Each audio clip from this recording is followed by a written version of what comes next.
Bonjour tout le monde, j'espère que vous allez bien. Je m'appelle Roman Christ et bienvenue sur ma chaîne YouTube. Dans cette vidéo, j'avais sur le cœur de parler de l'intelligence artificielle. Alors, de plus en plus, on voit l'intelligence artificielle prendre de la place, prendre la confiance des gens. Puis, on voit tous les exploits qui sont faits à travers l'intelligence artificielle. Puis, moi-même, je travaille dans le domaine de l'intelligence artificielle. Alors, je suis dans le domaine de l'ingénierie logicielle. Et j'ai fait des systèmes avec l'intelligence artificielle. Je sais à quoi ça ressemble et comment ça fonctionne. Puis ça mène à réfléchir sur le sujet de pourquoi les gens s'appuient plus sur le AI que s'appuient sur Dieu. Alors, est-ce qu'on devrait s'appuyer sur l'intelligence artificielle plus que ce qu'on devrait s'appuyer sur Dieu? Puis moi-même, je suis le premier à dire que des fois, quand j'ai une question rapide, je vais sur ChatGPT. Alors, il n'y a rien de mal à utiliser l'intelligence artificielle, mais il y a un certain point où l'intelligence artificielle ne doit pas remplacer la relation qu'on a avec Dieu. Il ne doit pas remplacer Dieu dans notre vie. Alors, ça revient un peu à dire que les gens, ils voient l'intelligence artificielle comme le Saint-Esprit. Alors, ceux qui ne sont pas en Christ, qui n'ont jamais eu une relation avec Dieu, ils s'appuient beaucoup plus sur l'intelligence artificielle qu'ils s'appuient sur l'intelligence ultime, en fait. Puis, c'est drôle à dire, mais je trouve que l'intelligence artificielle, c'est comme une contrebande du Saint-Esprit en ce moment. Puis, moi-même, quand je fais du code, quand je programme, j'utilise l'intelligence artificielle, j'utilise ChatGPT, je trouve que c'est des très bons outils. Alors, par exemple, moindrement que je sais c'est quoi ma solution, je fais juste la concevoir dans ma tête, je peux la concevoir sur papier, puis après ça, je fais juste dire, ok, je vais prendre tel morceau, puis je vais le mettre à ChatGPT. Je dis, fais-moi telle et telle chose. ChatGPT me sort le code, je le teste, vous voir si tout est beau. Puis c'est extrêmement puissant pour ça. Mais par contre, faut pas oublier qu'il y a personne qui respire par lui-même. Chaque personne respire automatiquement. Alors c'est là qu'il faut se rappeler que le souffle de vie, c'est pas un acquis. Des fois on pense que on est évolué, on peut marcher tout seul. Mais même marcher, je dirais personne qui lève ses jambes par lui-même, c'est tout automatique, on fait tout ça intuitivement. Puis ce que j'ai remarqué avec notre génération actuelle, c'est qu'on a développé des méthodes scientifiques, on a développé des raisonnements scientifiques, puis on a accumulé beaucoup de connaissances à travers les universités, les méthodes scientifiques, puis toutes ces choses-là.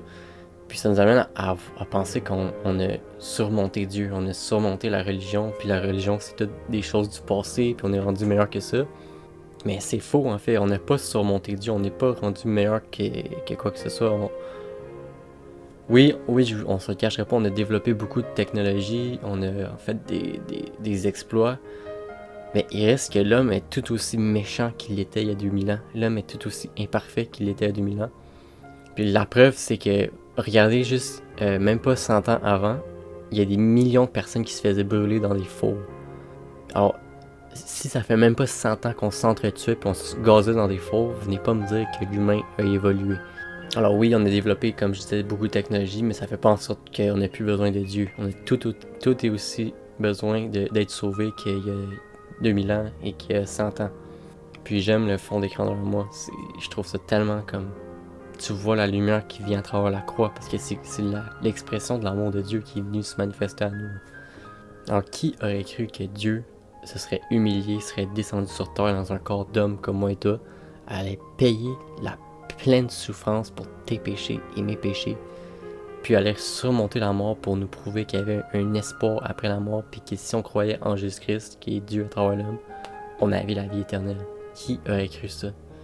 Puis c'est drôle parce que quand on regarde au début de l'Église dans Actes, alors quand il y a eu les Actes des Apôtres, Acte 17-30, Dieu, sans tenir compte des temps d'ignorance, annonce maintenant à tous les hommes en tout lieu qu'ils aient à se repentir, parce qu'il a fixé un jour où il jugera le monde, selon la justice par l'homme qu'il a désigné, ce dont il a donné à tous une preuve certaine en le ressuscitant des morts.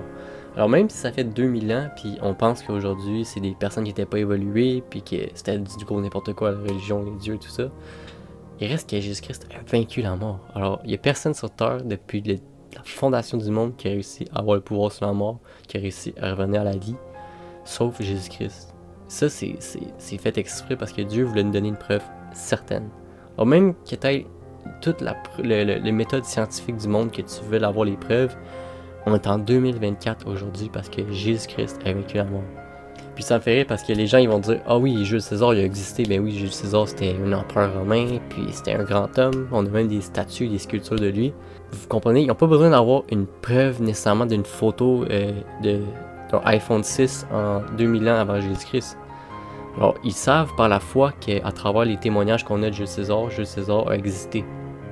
Pourtant, Jules César a existé 100 ans avant Jésus-Christ. Alors, quand ça vient le temps de dire que Jésus-Christ a vraiment existé, les gens se disent « Ah non, moi j'ai pas de preuves. » Alors, vous voyez comment le cœur de l'homme est constamment poussé à vouloir s'éloigner de Dieu. Alors, on a toutes les preuves du monde, puis on n'a aucune excuse devant Dieu. Puis, Dieu nous aime d'un profond amour, puis sérieux, c'est comme... l'image que j'aime donner, c'est comme si t'avais un bébé chat.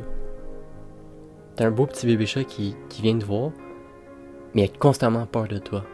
Alors, il n'y a pas la foi, il te fait pas confiance au bébé chat. Tu veux t'approcher de lui, tu l'aimes, mais il s'enfuit tout le temps de toi. Est-ce que tu peux t'imaginer le chagrin que tu as dans ton cœur? Tu sais que tu vas pas faire mal au bébé chat, tu sais que tu veux son bien, tu es prêt à lui donner toute la nourriture toute sa vie, de prendre soin de lui toute sa vie, mais le bébé chat ne te fait pas confiance. Mais Dieu, c'est la même chose. Quand sa création a peur de lui, ou il fait pas confiance à Dieu, ou croit pas en Dieu, imaginez le cœur de Dieu pour son enfant. Alors, c'est vraiment important d'avoir la foi. Premièrement, croire que Jésus-Christ est le Fils de Dieu. Puis ensuite, la foi va venir graduellement. Alors, Dieu nous donne la foi. Puis la foi, c'est vraiment avoir une confiance en Dieu. Alors, les gens, ils font confiance à tout et rien. Alors, quand ils reçoivent un médicament du médecin, c'est un médicament qui pourrait tuer cette personne-là. On s'entend, les médicaments, ça peut gravement affecter ton corps. Pourtant, les personnes ne vont jamais commencer à analyser le médicament, briser le médicament en deux pour l'analyser, puis s'assurer que c'est vraiment la bonne chose. Ils font confiance aux médecins. Puis quand vous roulez sur une route de campagne, quand il y a deux sens, un face à l'autre, quand il y a une auto qui s'en vient à 120 km/h dans votre sens opposé, qu'est-ce qu'il vous dit? Quelle preuve vous avez que cette personne-là ne va pas changer de voie pour se suicider avec vous? Quand vous allez au resto, quelle preuve vous avez que l'assiette qu'on vous a donnée était bien préparée et qu'elle a été assez cuite? Puis quand vous allez faire du parachute, quelle preuve vous avez que le parachute va fonctionner? Vous y allez par la foi, la personne a fait ça toute la journée, vous vous dites « Ah, elle sait comment faire, elle m'a donné un bon parachute, je vais être correct. » Pourtant, vous risquez votre vie par la foi. Alors si vous êtes prêt à risquer des choses aussi grandes, votre vie, votre corps, votre santé, pourquoi vous ne serez pas prêt à faire la même chose envers Dieu qui est encore meilleur que n'importe quel homme qu'on peut imaginer, qui veut juste ton bien, puis qui veut qu'il attend juste que tu ailles la foi en lui, que tu fasses confiance en lui. Alors oui, on peut s'appuyer sur l'intelligence artificielle, mais ça va jamais surpasser le fait de s'appuyer sur Dieu. Puis aussi, Paul nous avertit dans Hébreux 10, il dit, Hébreux 10, 25-26, « N'abandonnons pas notre assemblée comme c'est la coutume de quelques-uns, mais exhortons-nous réciproquement, et cela d'autant plus que vous voyez s'approcher le jour, car si nous péchons volontairement après avoir reçu la connaissance de la vérité, il ne reste plus de sacrifice pour les péchés. » Puis ça, c'est un passage qui est souvent mal interprété pour dire l'inverse de ce que ça veut dire. Mais en gros, ce que Paul dit ici, c'est que si tu n'acceptes pas la réconciliation à travers le sang de Jésus-Christ qui a été fait pour toi, il n'y a plus rien que Dieu puisse faire pour toi. C'est comme la réconciliation, la chose ultime que Dieu pouvait faire, c'est mourir pour toi, pour te montrer son amour, pour te donner la justice. Puis si ça, c'est pas assez pour toi, qu'est-ce que tu veux que Dieu fasse d'autre? C'est comme un bébé chat, il vient te voir, puis tu meurs devant le bébé chat, tu te sacrifies pour le bébé chat, pour lui montrer que tu peux lui faire confiance, que tu l'aimes réellement. Puis le bébé chat, il s'en retourne, puis il s'en va, puis il veut rien savoir. Qu'est-ce que tu peux faire de plus pour le chat, tu comprends? C'est ça le danger. Si tu n'acceptes pas Jésus-Christ pour tes péchés, il n'y a plus rien d'autre que Dieu puisse faire pour toi. Alors si tu rejettes volontairement, tu pêches volontairement, tu manques la cible qui est de croire en Jésus-Christ, c'est pas l'intelligence artificielle qui va te sauver, c'est pas la technologie, c'est pas Bouddha, c'est pas Mohamed, mais il n'y a plus rien d'autre que Dieu puisse faire pour toi.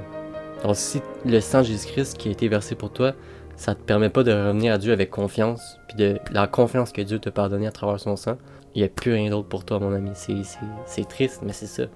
Alors c'est important vraiment de faire confiance à Dieu, puis oui s'appuyer sur l'intelligence artificielle au travail, oui ça c'est une bonne chose d'utiliser l'intelligence artificielle pour corriger ton texte, utiliser l'intelligence artificielle pour programmer pour toi, puis vérifier après. Peut-être même conseiller un médecin pour lui dire est-ce que cette image de radiographie contient une tumeur. Mais faut pas oublier que c'est Dieu qui nous donne de pouvoir respirer, c'est Dieu qui nous donne de pouvoir se lever le matin. Alors c'est important de faire confiance à Dieu de tout notre cœur, de toute notre âme, de toute notre pensée.